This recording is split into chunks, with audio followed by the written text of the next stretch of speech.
Kemudian dia mengulangi kepada Lu Yun apa yang dikatakan Tiandilou dengan lembut saat itu, kata demi kata, dan meyakinkannya bahwa Realm Master akan memberitahu dia sesegera mungkin ketika ada berita. Lu Yun langsung ketakutan. Sepertinya saya tidak bahagia untuk apapun. Sedemikian rupa sehingga Lu Yun bahkan tidak repot-repot menanyakan pertanyaan, apakah Realm Master punya kroni lain. Saya rasa semua tanggapannya sama. Kemudian keduanya langsung menuju ke topik. Lu Yun mengeluarkan harta surgawi kuno yang telah disiapkan untuk dijual, yang mengejutkan Ping Lu. Bukankah berita dari Menara Tiandi mengatakan bahwa anak ini hanya memiliki lebih dari 100 harta surgawi kuno? Mengapa ada lebih dari 400 item di depan saya? Jika dia tahu bahwa saat itulah Lu Yun meninggalkan sebagian besar uangnya untuk diberikan kepada teman-temannya di dunia roh, dia tidak akan tahu apa yang akan dia pikirkan. Sejujurnya, aku sedikit menyesalinya, kata Ping Lu sambil melihat harta karun yang hampir meluap di atas meja. Bagaimana kamu mengatakan ini? Lu Yun bertanya dengan rasa ingin tahu. Ping Lu menelan ludahnya dan berkata, jika aku tahu kamu memiliki begitu banyak harta, aku akan membunuh kalian semua sekarang. Lu Yun, meriam panjang. Long Dapao diam-diam mengeluarkan tangan yang dia masukkan ke dalam lengan bajunya. Dia awalnya ingin memanfaatkan diskon 10% Lu Yun dan membeli lebih dari 300 harta karunnya. Sepertinya lebih baik lupakan saja sekarang. Jangan lihat aku seperti ini, aku hanya bicara. Haha, kata Ping Lu sambil tersenyum. Masalah ini dianggap sebagai kesepakatan yang sudah selesai. Batu besar yang tergantung di hati Lu Yun akhirnya jatuh ke tanah.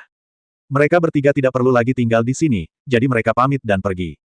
Hanya saja saat kami datang, kami bertiga datang berdampingan, namun saat kami kembali, mereka menjadi 2 orang. Benda ini belum pernah dilihat dunia. Kakek Long harus menggendongnya di punggungnya. Long Dapao mengeluh. Ketika Lu Yun mengeluarkan harta karun kedua, Wang Xiaoliu ketakutan dan pingsan. Melihat kami hampir sampai di rumah, kami belum bangun. Namun, di sepanjang jalan, Lu Yun menemukan bahwa ada lebih banyak orang di jalan, dan banyak aura yang bukan milik dunia atas, mereka jelas orang-orang dari antar muka lain. Hal ini membuat Lu Yun bertanya-tanya, apakah festival penempaan ini begitu terkenal? Bahkan orang-orang dari antar muka lain pun bergegas untuk berpartisipasi. Tapi satu-satunya orang yang tahu segalanya masih pingsan. Tidak ada cara untuk menjawab keraguan Lu Hai. Tapi dia punya firasat samar bahwa masalah ini mungkin tidak sesederhana kelihatannya, tapi selama itu tidak mengganggunya, tidak masalah jika langit di dunia atas runtuh kembali ke dunia roh. Teruslah menjadi kaisar bumi bagi diri Anda sendiri. Makan, minum, dan bersenang-senang dengan saudara perempuanmu. Memikirkan hal ini, Lu Yun tiba-tiba merindukan saudara perempuannya, dan dia tidak tahu apa yang mereka lakukan sekarang. Pernahkah kamu memikirkan dirimu sendiri? Setelah bangun tidur, Wang Xiaoliu mendengarkan apa yang dikatakan Lu Yun dan berkata dengan tegas, tidak mungkin. Meskipun festival penempaan ini agak terkenal, festival ini hanya ada di beberapa kota sekitarnya. Jika lebih besar, akan luar biasa. Ini di sini area, bagaimana bisa ada orang dari antar muka lain? Hal ini membuat Lu Yun semakin bingung. Tuan Lu, jangan buang waktumu untuk berpikir. Kamu akan mengetahuinya saat aku pergi jalan-jalan. Wang Xiaoliu berkata dan keluar. Setelah sekitar 1 jam, Wang Xiaoliu berlari kembali dengan terengah-engah. Memenuhi harapan, Wang Xiaoliu berhasil memperoleh informasinya. Hanya saja informasi ini agak membingungkan. Para master dari antar muka lain ini semuanya datang ke kuali besar di pusat kota Tianqi. Belum lagi Lu Yun dan yang lainnya bingung, Wang Xiaoliu, yang telah tinggal di kota Tianqi selama ratusan tahun, juga tidak dapat memahaminya. Kuali ini hanyalah hiasan dan tidak ada gunanya selain dinyalakan untuk menambah keseruan selama upacara penempaan. Penjahit Wu, yang diam saat ini, berbicara. Sebagai reinkarnasi dari dunia atas, di awalnya adalah orang di antar muka ini, tetapi karena ingatannya belum sepenuhnya pulih, dia tidak dapat mengingatnya untuk waktu yang lama.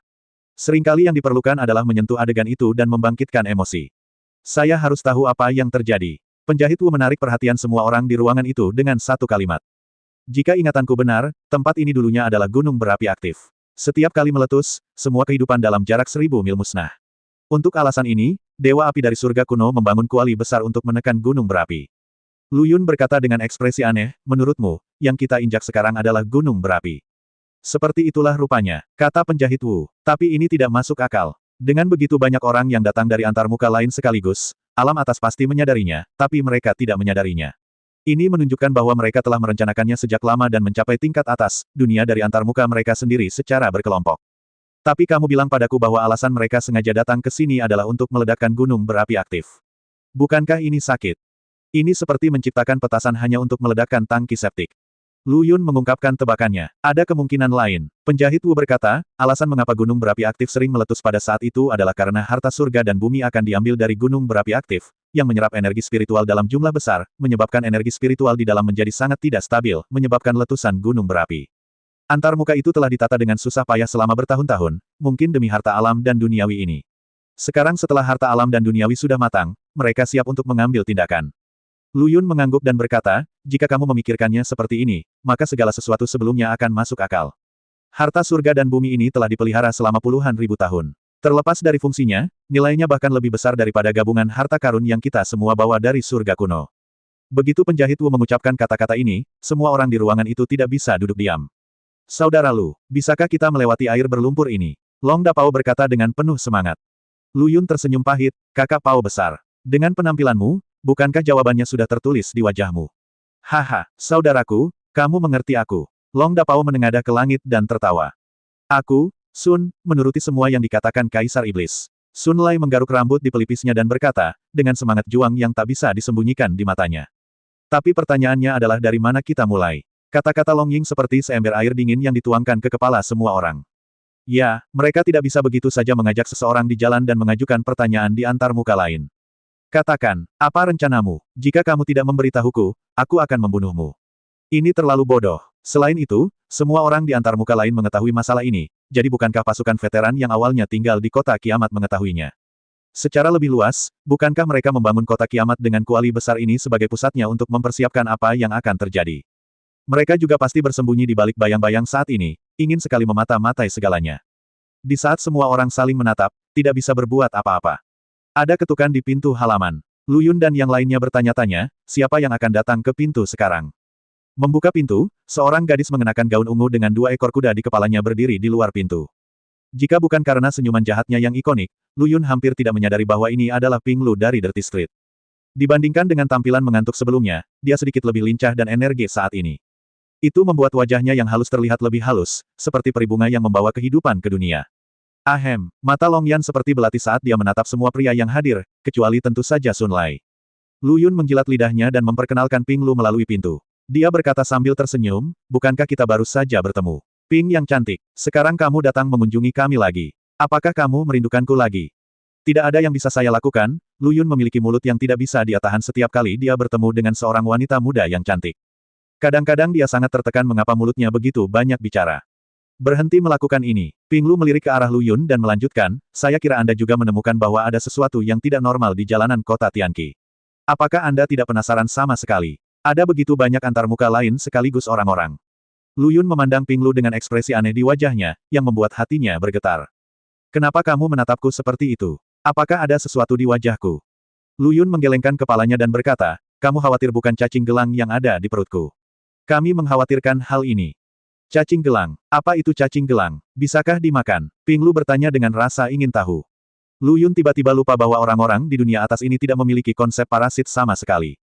Tolong jangan khawatir tentang detail ini. Mulai pertunjukanmu. Lupakan saja jika kamu tidak memberitahuku. Aku akan memeriksanya sendiri ketika aku kembali. Ping Lu mencibir mulut ceri kecilnya dan mengungkapkan alasannya. Ini sangat berbeda dari analisis mereka sebelumnya. Namun yang mengejutkan mereka adalah orang-orang di antar muka lain ternyata adalah kambing hitam yang ditemukan oleh kekuatan di kota kiamat. Faktanya, kekuatan-kekuatan ini mendambakan harta surga dan bumi tetapi tidak mau menanggung keburukan. Itu bisa digambarkan sebagai kejam. Jadi tujuan kedatanganmu ke sini adalah agar kami segera melarikan diri dari kota Tianqi agar tidak melukai Ciyu. Lu Yun bertanya ragu-ragu.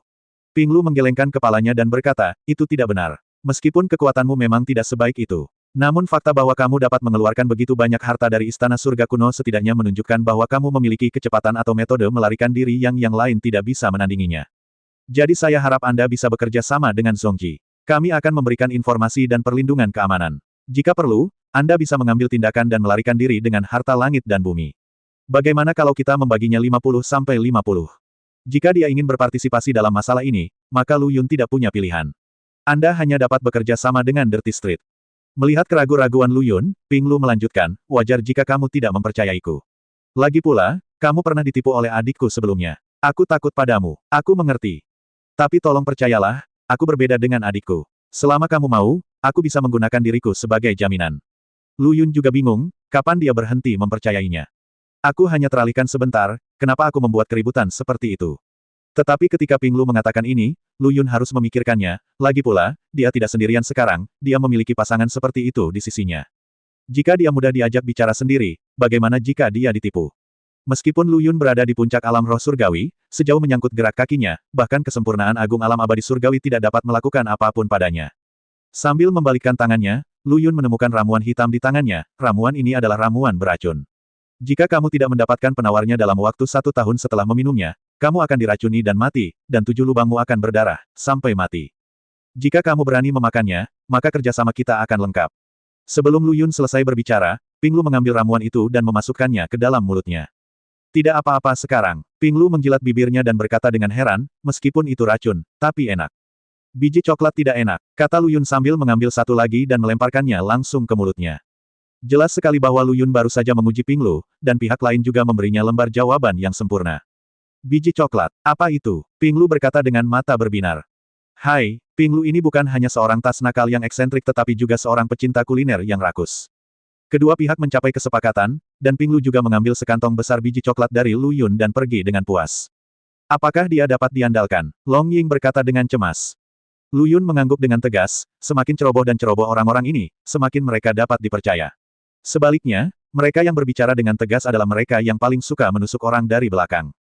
Long Yan melirik Long Dapao, yang diam-diam melakukan sesuatu di belakang mereka berdua, apakah kamu yakin? Kecuali kakak meriam besar, titik.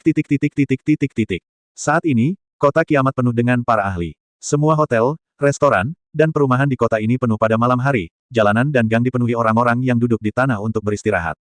Seluruh kota kiamat dikendalikan oleh 3 keluarga, keluarga Bao, keluarga pedagang di utara, keluarga Fang, keluarga pandai besi di selatan, dan keluarga Ye, istana penguasa kota di permukaan kota kiamat. Ketiga keluarga ini membentuk tripod di kota Tianqi, saling memeriksa dan menyeimbangkan, dan mencapai keseimbangan yang rumit. Namun keseimbangan ini akan segera rusak. Adapun jalan kotor, itu milik kekuatan luar dan seharusnya dimusnahkan oleh keluarga Bao. Namun, mereka khawatir dengan reputasi Xiao Yao immortal, jadi mereka hanya bisa membiarkan duri di mata mereka tumbuh liar.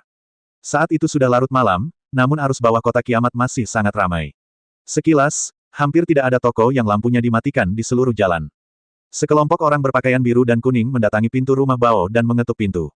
Pada saat yang sama, kekuatan berbeda dari 2 keluarga besar lainnya datang berkunjung, dan alasannya jelas. Mereka semua ada di sini demi harta surga dan bumi di bawah kuali besar. Hanya umpan meriam dari antar muka lain yang tertipu oleh ketiga keluarga ini yang masih berbicara tentang anggur dan mabuk sepanjang malam. 3 hari berlalu dengan cepat, dan festival penempaan dimulai. Di bawah kuali besar, ada kerumunan besar, menghalangi 8 jalan utama menuju pusat kota Tianqi. Beberapa orang bahkan naik ke rumah untuk menonton. Di atas kuali besar ini terdapat 3 kursi. 3 lampu putih datang dari arah berbeda dan mendarat di ketiga kursi tersebut dengan akurat.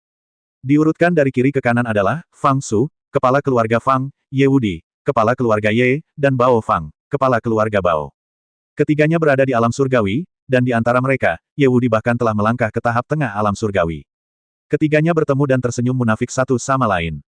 Kemudian Ye Wudi memulai pidato pembukaannya yang kuno. Saat dia selesai berbicara, kuali besar di belakangnya terbakar dan melesat langsung ke langit. Menimbulkan sorakan nyaring dari orang-orang di sekitarnya. Tetapi Wang Xiaoliu, yang duduk di atap, mencibir dan mengeluh, setiap saat selalu sama, tidak bisakah kita menjadi inovatif? Lu Yun, yang berada di samping, bertingkah seolah-olah dia tidak mendengar apapun. Dia melihat ke satu arah, di mana ada beberapa orang berpakaian biru dan kuning berdiri. Dia pernah melihat pakaian ini sebelumnya pada penjaga Menara Tiandi. Aku tidak menyangka Menara Tiandi juga akan datang. Sepertinya tempat mereka berdiri adalah batas keluarga Bao. Ping Lu di sampingnya berkata dengan gigi terkatup. Lu Yun bercanda, situasi di jalanan kotormu tidak baik sekarang. Kamu berkumpul dengan keluarga Bao yang tidak kamu tangani dan Tiandi Lou yang kamu benci. Orang mencari manusia, anjing mencari anjing, kumbang kotoran mencari jangkrik. Ping Lu memandang Lu Yun dan berkata, dan tidakkah kalian membantuku di jalan kotorku? Juga, saya tidak tahu siapa yang memberi Lu Yun keberanian untuk mengatakan ini di hadapan 3 atau 4 guru dari alam surgawi. Ngomong-ngomong, apakah informasimu akurat? Akankah mereka benar-benar mengambil tindakan di awal permainan? Lu Yun bertanya. Ping Lu menepuk dadanya dan meyakinkan, jangan khawatir. Meskipun jaringan intelijen jalanan kotor kita belum sepenuhnya terbentuk di alam atas, masih tidak ada masalah untuk meliput kota kiamat yang kecil. Lalu kenapa kamu tidak mengetahui bahwa Tiandi Lou telah memasuki kota dan berhubungan dengan keluarga Bao? Pertanyaan tajam Lu Yun membuat Ping Lu tercengang. Itu. Ping Lu tidak bisa mengatakan yang sebenarnya. Dia terlalu sibuk mempelajari cara pembuatan biji coklat. Jika Lu Yun mengetahui hal ini, dia tidak akan tertawa sampai mati. Lu Yun memandangi kepala 3 keluarga besar di kuali besar dan mengeluh dalam hatinya, apakah mereka benar-benar lapar? Tidak ada foreplay sama sekali, langsung saja ke intinya. Saat kompetisi dimulai, para kontestan menyalakan kuali pemurnian senjata yang digunakan untuk menempa senjata ajaib. Lu Yun menunjukkan senyuman dan berkata kepada Wang Xiaoliu di sampingnya, "Oke. Berhenti mencari, kamu tidak ada hubungannya di sini. Cepat pergi, Batang." Kemudian dia melihat ke arah Ping Lu, Long Dapao dan orang lain di sampingnya, "Semuanya, bersiaplah, pertunjukan akan segera dimulai." Karena dia berdiri di atas atap, dia dapat melihat seluruh tempat kompetisi. Hal ini membuatnya menemukan bahwa penempatan kuali pemurnian senjata terhubung untuk membentuk susunan besar, dan kunci untuk mengaktifkan susunan besar adalah dengan mengaktifkan pemurnian senjata tersebut kuali. Wang Xiaoliu tidak mempertanyakan apapun dan meninggalkan pesan, "Tuan Lu. Semuanya, harap lebih berhati-hati." Lalu dia menghilang melawan arus manusia. Adapun Long Dapao dan lainnya, mereka siap bertarung. Lu Yun awalnya berencana membawa Long Dapao dan penjahit Wu, tapi Sun Lai sangat meminta untuk ikut, dan Lu Yun mengikutinya. Biarkan Long Ying tinggal dan lindungi Seng Sui. Di pihak Ping Lu, banyak orang datang ke jalan kotor, bahkan pelayan yang menjamu Lu Yun dan yang lainnya pun datang. Tidak hanya itu, Lu Yun terkejut saat mengetahui bahwa pihak lain sebenarnya lebih kuat darinya. Aku hampir tidak membiarkan Lu Yun emo. Di atas kuali, kepala dari 3 keluarga besar melihat saya dan saya melihat Anda. Tidak ada yang tersisa untuk berpura-pura saat ini. Kalian berdua, terserah kalian sendiri nanti. Aku akan sangat menyinggung perasaanmu, maafkan aku. Haha, Ye Wudi berkata dengan percaya diri, seolah dia sudah bertekad untuk mendapatkan harta karun itu. Namun tidak ada salahnya memiliki rasa percaya diri. Siapa yang memiliki level tertinggi di antara ketiga orang ini? Bao Fang mencibir, saudara Ye. Belum pasti siapa yang akan menang. Fang Su lalu berkata, "Ya, jangan terlalu banyak bicara. Akan merepotkan jika tidak berakhir dengan baik setelahnya." Suasana seketika menjadi tegang. Mari kita tunggu dan lihat di antara kalian berdua. Mari kita lihat siapa yang bisa tertawa terakhir, kata Ye Wudi dengan suara muram. Segera setelah dia selesai berbicara, suara keras datang dari bawah, gelombang panas yang mengepul melonjak ke langit, dan nyala api yang dahsyat berkobar seperti tsunami. Seluruh kota kiamat tenggelam dalam sekejap. Kota kiamat, yang awalnya damai, langsung berubah menjadi api penyucian di bumi. Rumah-rumah runtuh dan mayat hangus terlihat di mana-mana. Orang-orang seperti Lu Yun, yang telah mempersiapkannya sejak lama, mengambil tindakan pencegahan terlebih dahulu dan dengan demikian selamat. Sebuah retakan muncul di salah satu dari 3 kaki kuali raksasa, dan kemudian menyebar ke seluruh kuali raksasa, dan ledakan lainnya bergema di langit. Bangunan penting kota kiamat ini juga runtuh karena terkikisnya keserakahan dan keinginan manusia. Kota yang sudah bobrok sekali lagi mengalami pukulan telak. Ratapan datang satu demi satu di jalanan dan gang, tapi tidak ada yang memperhatikannya. Dan hati Lu Yun yang lebih kuat juga menjadi semakin kuat di tengah suara ratapan ini. Jika mereka ceroboh dan tidak memperhatikan perbedaan di jalan, dan jika Ping Lu tidak menjawab pertanyaan mereka, mereka juga akan menjadi salah satu dari suara ratapan ini, dan mereka juga akan menjadi korban dari keinginan kekuatan-kekuatan ini. Kecuali Lu Yun, mata semua orang tertuju pada cahaya merah darah di bawah kuali raksasa. Aliran magma yang kaya hingga berwarna merah darah meletus darinya. Segelnya telah dibuka, dan harta surga dan bumi akan segera keluar. Pada saat ini, semua orang tegang dan waspada, siap untuk merebut harta surga dan bumi. Namun, saat magma meletus, kekuatan isap yang tak tertahankan datang dari tempat yang rusak dan mengambil kembali magma yang meletus tersebut. Namun gaya tariknya tidak berhenti, melainkan menjadi semakin kuat. Penjahit Wu sepertinya memikirkan sesuatu, tidak. Cepat kabur. Tapi sebelum dia selesai berbicara, tubuhnya ditarik tak terkendali ke udara. Jika Long Dabaoyan tidak segera menangkapnya dengan tangannya yang cepat, dia akan tersedot ke dalam darah. Kepala dari 3 keluarga besar tampak murung dan tidak yakin saat ini. Jelas sekali bahwa perkembangan masalah ini telah melebihi ekspektasi mereka. Sudah begini, kalian berdua, berhentilah menyembunyikannya. Jika ini terus berlanjut, fondasi keluarga kita yang telah berumur puluhan ribu tahun akan hancur. Tidak hanya itu, Kaisar akan disalahkan atas hal ini, dan tidak satupun dari kita bertiga yang akan disalahkan, aku tidak bisa lari. Kata Bao Fat lebih dulu. 2 kepala keluarga lainnya gemetar, seolah-olah mereka memikirkan sesuatu yang buruk, tetapi mereka tidak bisa berbuat apa-apa mengenai masalah saat ini. Di pihak Lu Yun, dengan perlindungan meriam naga dan berkah dari perisai Lu Yun Tai Huang, beberapa dari mereka masih selamat. Apa yang terjadi? Penjahit Wu, Lu Yun bertanya. Tetapi sebelum penjahit Wu dapat berbicara, kekuatan isapnya tiba-tiba meningkat beberapa kali lipat, dan tidak seorang pun termasuk kepala dari 3 keluarga besar yang selamat, dan mereka semua tersedot ke dalamnya. Sebuah pedang tajam diayunkan, dan monster seperti unicorn berwarna merah menyala jatuh di depan pria kuat yang compang camping itu sambil merengek. Terlepas dari luka-lukanya, pria kuat itu buru-buru berlari ke depan, tetapi sebelum dia bisa sampai di depan monster itu berubah menjadi gumpalan api dan menghilang di antara langit dan bumi. Brengsek, orang kuat itu mengutuk dan terbaring lemah di tanah. Yang terlihat adalah langit berwarna merah darah seperti awan yang terbakar. Orang kuat ini adalah meriam naga yang dipindahkan ke dunia api misterius ini. Bibirnya yang pecah-pecah diam-diam menceritakan apa yang dialaminya beberapa hari ini. Selama lebih dari 10 hari, dia tidak menyentuh setetes air pun. Tidak hanya dia dan Lu Yun serta yang lainnya diteleportasi, tetapi bahkan cincin penyimpanan di tubuhnya pun disegel dan tidak dapat dibuka karena alasan yang tidak diketahui. Jika dia tidak mengeluarkan senjatanya di luar, tidak akan menjadi masalah untuk bertahan sampai sekarang. Di dunia api ini, selain gurun tak berujung, ada monster api yang muncul begitu saja tanpa alasan. Long Dapao menelan ludah, membasahi tenggorokannya yang panas, berdiri dan memandangi gunung api ilusi di depannya, dan terus terhuyung ke depan. Bukannya dia tidak ingin terbang, tapi dia tidak berani. Karena langit merah berdarah ini seperti lentera dengan mulut terbuka menunggu mangsanya mengambil umpan. Memikirkan hal ini, Long Dapao melirik ke sudut pakaiannya yang terbakar di sisi kirinya. Jika dia tidak menyadarinya dengan cepat, dia mungkin akan berubah menjadi gumpalan abu di dunia ini. Saat pikiran Long Kenon mengembara, suara keras datang dari depan, dan gelombang besar yang membawa kerikil menamparkan wajah kering Long Kenon. Mengabaikan rasa sakit di wajahnya, Long Dapao menatap kosong ke arah asal suara itu. Pilar api berwarna merah darah jatuh dari langit, seperti hukuman ilahi. Sudah setengah bulan sejak berita ini keluar, dan masih ada orang yang berani terbang di udara. Saya khawatir mereka sudah mencapai batas kesabarannya. Long Kenon bergumam pada dirinya sendiri. Adegan ini terjadi padanya ketika dia mencoba terbang ke langit untuk pertama kalinya. Saya sangat mengetahui teror nyala api ini dan suhunya yang tinggi yang seolah-olah melelehkan ruang angkasa. Namun detik berikutnya, Long Kenon terkejut. Bola cahaya putih muncul dari pilar berwarna merah darah dengan aman dan terbang ke arahnya dengan cepat. Dengan keras, bola cahaya menghantam meriam naga, menimbulkan semburan kerikil. Di gurun dengan suhu tinggi 80 derajat ini, Long Kenon justru terasa sedingin seperti jatuh ke dalam gua es. Tepat ketika Long Kenon bertanya-tanya makhluk macam apa bola cahaya ini, atau apakah itu musuh atau teman, dia mendengar suara familiar datang dari kerikil dan asap, saudara Kenon. Detik berikutnya Long Dapao tidak bisa mempercayai matanya, Lu Yun benar-benar muncul di hadapannya. Long Dapao menggosok matanya dengan keras dan berkata pada dirinya sendiri, apakah aku terlalu haus? Aku sebenarnya berhalusinasi. Dia benar-benar tidak bisa mengasosiasikan bola cahaya putih yang menahan pilar api berwarna merah darah dengan Lu Yun. Wajar jika Long Dapao memiliki pemikiran seperti itu. Lagi pula, dia sendiri hanya bisa kabur saat dihadapkan pada pilar api berwarna merah darah, apalagi Lu Yun yang lebih rendah darinya. Kamu tidak berhalusinasi. Ini benar-benar aku, Lu Yun, kakak Pao. Lu Yun berkata sambil tersenyum. Dengan mudah dan nyaman, dia menepis api berwarna merah darah yang menempel di tangannya. Long Dapao melirik ke lubang dalam yang diledakkan oleh pilar api berwarna merah darah di kejauhan, dan kemudian ke Lu Yun, yang masih utuh dan tersenyum padanya. Wajahnya penuh dengan keterkejutan, tidak mungkin. Tidak mungkin. Kamu, bagaimana kamu bisa menahan pilar api berwarna merah darah? Dan udara dingin yang memancar darimu. Tidak, kamu jelas bukan saudaraku Lu. Dunia api ini pasti menciptakan ilusi. Biarkan aku menghancurkannya. Saat dia mengatakan ini, Long Chano mengeluarkan pedang naga hijau dari punggungnya dan hendak menebasnya.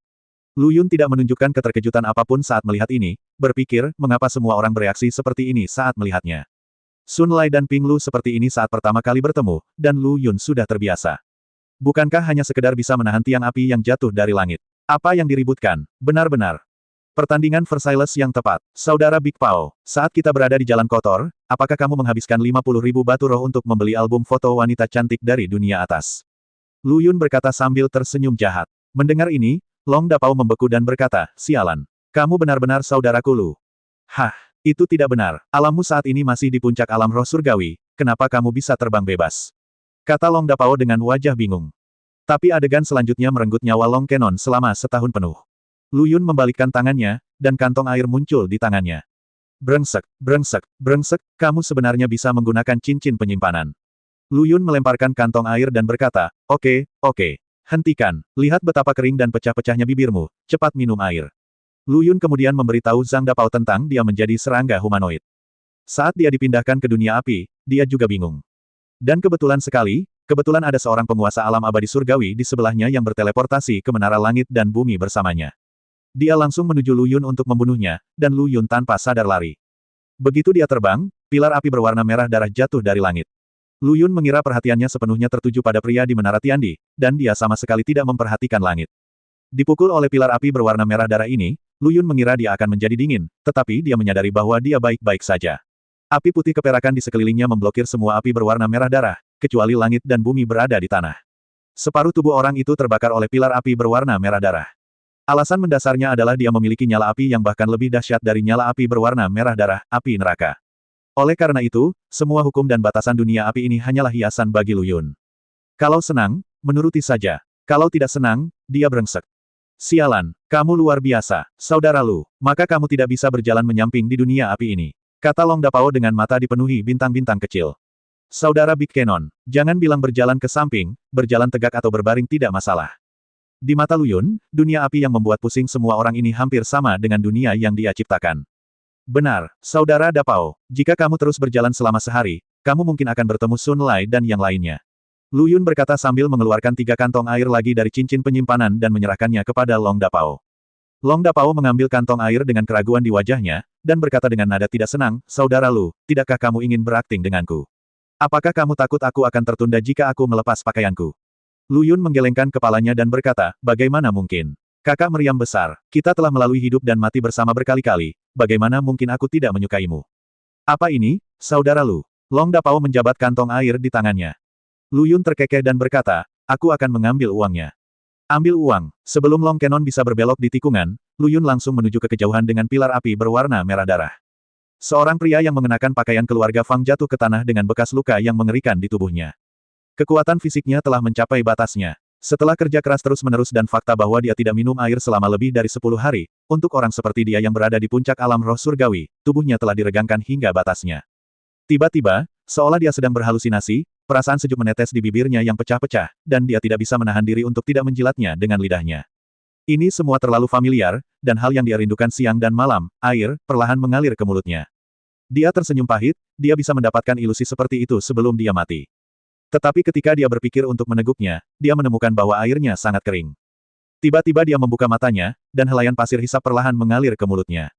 Ada sosok gelap berdiri di depannya. Pasir hisap mengalir dari salah satu tangannya, dan dia memegang kantong air di tangan lainnya. Batuk, batuk, batuk. Bah, bah, bah. Pria itu buru-buru duduk. Terlepas dari kemarahannya, pria itu hanya ingin melangkah maju untuk mengambil kantong air, tetapi dia terlalu lemah.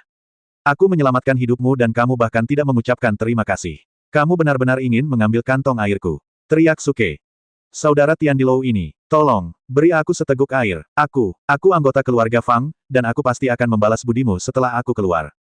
Pria itu berdoa. Pada saat ini, Luyun mau tidak mau bertransformasi menjadi Suke, dan juga mengenakan pakaian panjang unik berwarna biru dan kuning dari Menara Tiandi. Jika Anda ingin bertanya dari mana gaun ini berasal, Anda harus menyebutkan Master Alam Surgawi yang terbunuh oleh pilar api berdarah yang disebabkan oleh Luyun. Anggota keluarga Fang, saya khawatir Anda tidak mengetahui aturan gedung Tiandi kami, keuntungannya kecil dan kredit tidak diperbolehkan. Dia bilang dia akan pergi sekarang. Pria itu memeluk paha Luyun dan memohon, saya tahu, saya tahu. Tapi di dunia terkutuk ini, cincin penyimpanan tidak bisa dibuka. Jika kamu tidak bisa membukanya, kenapa kamu tidak menukarnya dengan cincin penyimpanan saja? Luyun berkata dengan ekspresi benci pada besi. Tapi, pria keluarga Fang ragu-ragu. Cincin penyimpanan ini berisi seluruh nilainya. Cuma ganti sekantong air saja, agak ogah-ogahan. Sepertinya aku masih belum cukup haus. Serahkan air ini kepada mereka yang benar-benar membutuhkannya. Luyun menghela nafas dan melompat untuk pergi. Aku akan ganti. Bukankah itu cukup? Kata pria dari keluarga Fang, dengan enggan mengeluarkan cincin penyimpanannya dan menyerahkannya kepada Luyun. Luyun dengan senang hati mengambilnya dan melemparkan kantong air itu. Pria dari keluarga Fang dengan hati-hati mengambil kantong air, takut setetes air akan tumpah keluar. Saya minum beberapa teguk dan kemudian menutupnya. Saya tidak tahu kapan saya bisa keluar dari sini, jadi saya harus minum sedikit. Kedua, dia membayarnya dengan seluruh kekayaannya, dan dia merasa tidak enak setelah minum terlalu banyak. Tapi saat dia melihat Luyun menuangkan air dengan kantong air di tangannya, dia langsung merasa tidak enak. Terlebih lagi, karakter persegi yang terukir pada kantong air tersebut menunjukkan kepadanya bahwa kantong air tersebut jelas miliknya. Luyun menimbang berat kantong air di tangannya dan merasa beratnya hampir sama. Kemudian dia memandang pria dari keluarga Fang dengan serius dan berkata, jangan memasukkan terlalu banyak air ke dalam kantong air di masa depan. Dengan begitu banyak air, kapan para tamu akan menghabiskannya? Untungnya, Anda seorang pandai besi akan bangkrut jika dia ingin Anda berbisnis. Petik 2. Seorang pencatut sejati. Keluarga Fang ini sangat maskulin. Saya hampir tidak langsung masuk surga. Setelah kemarahan, ada lebih banyak kejutan. Kenapa dia bisa membuka cincin penyimpanan di sini? Seolah melihat keraguan pria keluarga Fang, Luyun bertanya, tahukah kamu bagaimana cara membuka cincin penyimpanan terlebih dahulu? Pria keluarga Fang itu mengangguk. Apakah kamu masih punya uang? Mendengar ini, pria dari keluarga Fang menjadi marah, bukankah aku memberikan semuanya padamu? Luyun mengangkat bahu dan berkata, kalau begitu, tidak ada yang bisa kamu lakukan. Katakan padaku jika kamu punya uang, dan aku akan memberitahumu secara alami. Ngomong-ngomong, Luyun pergi mencari orang sial berikutnya, orang yang membutuhkan bantuan. Luyun menitikkan air mata kegembiraan ketika dia berpikir bahwa dia telah menyelamatkan makhluk hidup lain di tanah tandus ini. Lu Yun melayang dengan santai di langit, dan segera dia menemukan mangsa lain. Hanya saja kondisi mental orang ini lebih baik dari yang saya temui sebelumnya, dan dia juga merupakan kenalan lama saya. Jadi Lu Yun mendarat lebih awal dan menunggunya di depan pria ini. Sekitar setengah hari kemudian, setelah Lu Yun meminum 3 kantong air sambil menunggu, pihak lain akhirnya muncul. Entah dia adalah anggota keluarga Bao dari keluarga Bao. Meskipun Bao Fang adalah yang teratas di antara kelompok orang yang telah memasuki dunia api, dia tidak dapat menahan suhu tinggi dan terus memanggang selama puluhan hari. Apalagi ditambah dengan tubuhnya yang sudah gemuk, saat pertama kali Lu Yun melihatnya, wajahnya berkilau seperti baru saja keluar dari bak mandi dengan penggorengan. Kebetulan sekali, Tuan Fang. Siapa yang tahu bahwa Bao Fatber tidak akan mengganggunya? Lagi pula, di manakah alam Lu Yun? Jika dia adalah penguasa alam langit, bumi, menara, dan surga, Bao Fei mungkin masih merasa tenggorokannya berasap dan berbicara dengannya. Lu Yun memperhatikan Bao Fei melewatinya seperti udara, dan mengeluarkan sekantong air tanpa tergesa-gesa, dan berkata dengan menyesal, karena Tuan Bao seperti ini, saya harus meminum air ini sendiri. Begitu mendengar kata air, mata Bao Fat berbinar, seperti orang gila yang haus saat melihat wanita cantik terekspos. Adik kecil, cepat berikan padaku. Bao Fat melambaikan tangannya, dan kantong air di tangan Lu Yun jatuh ke tangan Bao Fat. Buka kantong air dan buka mulut Anda. Butuh waktu lama sebelum setetes air keluar dari kantong air. Brengsek, nak, beraninya kau mempermainkanku. Bao Fei menghancurkan kantong air itu ke tanah dan meraung, jangan mengira gedung Tiandimu bekerja sama dengan keluarga Fang kami. Jadi kamu, seekor semut, bisa melakukan apapun, kamu ingin menggodaku. Kepala keluarga Bao. Pemaksaan alam surgawi menimpa Lu Yun. Tuan Bao, tenang, tenang, bukankah kamu hanya ingin air? Saya punya banyak di sini. Lu Yun berkata sambil mengambil sekantong air lagi dari belakang. Kali ini tasnya penuh. Bao Fei bisa melihat dengan jelas. Dia segera menjadi baik hati dan berkata, haha, adik, kesalahpahaman, kesalahpahaman, saudaraku, aku hanya bercanda denganmu. Jangan menganggapnya serius, dan cepat beri aku air. Lu Yun menolak untuk maju tetapi mundur, menggelengkan kepalanya dan berkata, Tuan Fang. Memang benar kita bekerja sama, tetapi kita masing-masing juga mendapatkan apa yang kita butuhkan. Air ini sangat berharga sekarang. Kalau mau minum, harus mengeluarkan uang untuk membelinya. Dan aturan menara Tiandi kita adalah, untung kecil dan tidak boleh kredit. Kamu, orang dari alam roh surgawi, berani berbicara kepadaku seperti ini. Apakah kamu tidak takut mati? Kata Bao Fei sambil menahan amarah di dalam hatinya. Dengan status dan kekuatan seperti itu, dia sebenarnya diancam oleh seseorang dari alam roh surgawi hari ini. Jika ini menyebar, saya khawatir dia akan ditertawakan.